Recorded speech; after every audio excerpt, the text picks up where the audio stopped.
মুন্ডন করতে গিয়ে এক অংশ মুন্ডন করা, আরেক অংশ রেখে দেওয়া। কিছু চুল কামাইলেন, কিছু রেখে দিলেন।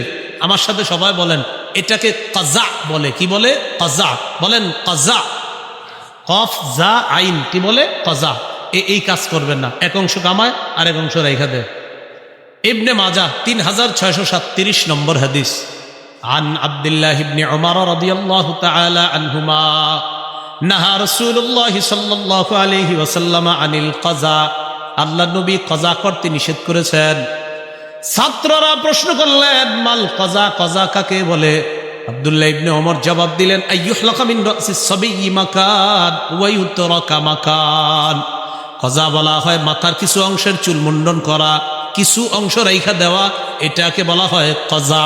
কিছু চুল মুন্ডন, কিছু রাখা, এটাকে বলেন কি বলে? কাজা। নবীর যুগে এক পিচ্চির মাথা দেখে এরকম কাজা করা। রাসূল ওই ছোট শিশুটাকে ডাক দিলেন। সহিহ বুখারীর আবু দাউদের বর্ণনা 4195 নম্বর হাদিস।